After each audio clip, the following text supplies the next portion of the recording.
Chinnaswamy stadium ಬಳಿ ಕಾಲ್ತುಳಿತಕ್ಕೆ 11 ಸಾವು ಪ್ರಕರಣ ಮೃತದೇಹಕ್ಕೆ ಬಿಬಿಎಂಪಿ ಶ್ರದ್ಧಾಂಜಲಿ ವಾಹನ ಕೊಟ್ಟ ಸರ್ಕಾರ. ಫ್ರೀಜರ್ ಇಲ್ಲದ ಹಿನ್ನೆಲೆ ಕೋಲಾರದ ಸಹನಾ ಪೋಷಕರಿಂದ ತೀವ್ರ ಆಕ್ರೋಶ ವ್ಯಕ್ತಪಡಿಸಲಾಗಿದೆ. ಪೋಷಕರ ಆಕ್ರೋಶದ ಬಳಿಕ ಶ್ರದ್ಧಾಂಜಲಿ ವಾಹನದ ಬದಲಾವಣೆ ಮಾಡಿದ್ದಾರೆ. ಫ್ರೀಜರ್ ಇರುವ ವಾಹನದ ವ್ಯವಸ್ಥೆಯನ್ನ ಮಾಡಿದ್ದಾರೆ ಅಧಿಕಾರಿಗಳು.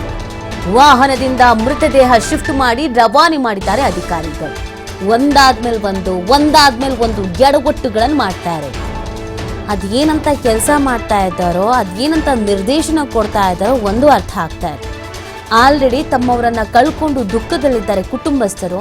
ಅವರ ಹತ್ರ ಹೇಗೆ ನಡೆದುಕೊಳ್ಬೇಕು ಅನ್ನುವಂಥ ಸೌಜನ್ಯವೂ ಇಲ್ಲದಂತ ಪರಿಸ್ಥಿತಿಗೆ ಹಂತಕ್ಕೆ ತಲುಪಿ ಬಿಡ್ತಾ ಈ ಸರ್ಕಾರ ಮತ್ತು ಅಧಿಕಾರಿಗಳು ಅನ್ನೋದು ಪ್ರಶ್ನೆ. ಬಿಬಿಎಂಪಿ ಶ್ರದ್ಧಾಂಜಲಿ ವಾಹನವನ್ನ ಕೊಟ್ಟಿದೆಯಂತೆ ಸರ್ಕಾರ. ಅದಕ್ಕೆ ಆಕ್ರೋಶವನ್ನ ವ್ಯಕ್ತಪಡಿಸಿದ್ದಾರೆ ಕುಟುಂಬಸ್ಥರು. ಯಾವಾಗ ಆಕ್ರೋಶವನ್ನ ವ್ಯಕ್ತಪಡಿಸಿದ್ರೋ ಆಗ ಫ್ರೀಜರ್ ಇರುವ ವಾಹನದ ವ್ಯವಸ್ಥೆ ಮಾಡ್ತಾರೆ. ಮುಂಚಿತವಾಗಿ ವ್ಯವಸ್ಥೆ ಮಾಡಿದ್ರೆ ಆಗ್ತಿತ್ತ ಈ ಸಮಸ್ಯೆ? ಆಲ್ರೆಡಿ ತಮ್ಮ ಮಗಳನ್ನ ಕಳೆದುಕೊಂಡಂತ ನೋವಿನಲ್ಲಿ ದುಃಖದಲ್ಲಿ ಆ ಕುಟುಂಬ ಇದೆ.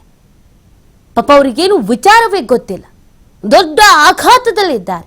ಇಂಥ ಸಂದರ್ಭದಲ್ಲೂ ಕೂಡ ಈ ತರದ ಕೆಲಸವನ್ನ ಮಾಡಬೇಕಾ ಅನ್ನೋ ಪ್ರಶ್ನೆ.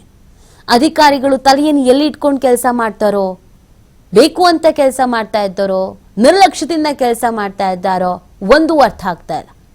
ಬಿಬಿಎಂಪಿಯ ಶ್ರದ್ಧಾಂಜಲಿ ವಾಹನವನ್ನ ಕೊಟ್ಟಿದ್ದಕ್ಕೆ ಕುಟುಂಬಸ್ಥರು ಅಸಮಾಧಾನ ಆಕ್ರೋಶವನ್ನ ವ್ಯಕ್ತಪಡಿಸ್ತಾರೆ, ಕೂಗಾಡ್ತಾರೆ, ಗಲಾಟೆ ಮಾಡ್ತಾರೆ.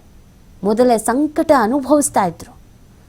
ಆ ನಂತರ ಎಚ್ಚೆತ್ಕೊಂಡು ತಮ್ಮಿಂದ ತಪ್ಪಾಗಿದೆ ಅಂತ ಹೇಳಿ ಕೊನೆಯದಾಗಿ ವ್ಯವಸ್ಥೆ ಮಾಡಿಕೊಡ್ತಾರೆ. ಮುಂಚಿತವಾಗಿ ಈ ವ್ಯವಸ್ಥೆಯನ್ನ ಮಾಡಿದ್ರೆ ಸಮಸ್ಯೆ ಆಗ್ತಿರ್ಲಿಲ್ಲ. ಸರ್ಕಾರ 10 ಲಕ್ಷ ಕೊಡ್ತೀವಿ ಅಂತ ಘೋಷಣೆ ಮಾಡಿದ ತಕ್ಷಣ ಎಲ್ಲಾನು ಸರಿ ಹೋಗಲ್ಲ. ಕನಿಷ್ಠ ಪಕ್ಷ ಈ ನೋವಿನ ಸಂದರ್ಭದಲ್ಲಿ ಅವರ ಕುಟುಂಬಸ್ಥರ ಜೊತೆಗೆ ಕೊನೆಯ ಹಂತದವರೆಗೂ ಸರ್ಕಾರ ಮತ್ತು ಅಧಿಕಾರಿಗಳು ಇರಲೇಬೇಕು. ಇದೆಲ್ಲವೂ ಆಗಿದ್ದು ನಿಮ್ಮಿಂದಲೇ. ನೆಟ್ ಕಾರ್ಯಕ್ರಮ ಅರೇಂಜ್ ಮಾಡಕ್ ಬಂದಿಲ್ಲ ಅಂದ್ರೆ ಸುಮ್ಮನಿರ್ಬೇಕಾಗಿತ್ತು.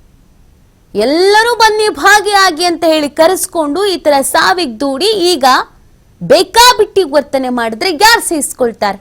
ಯಾರು ಅದನ್ನು ಒಪ್ಕೊಳ್ತಾರೆ?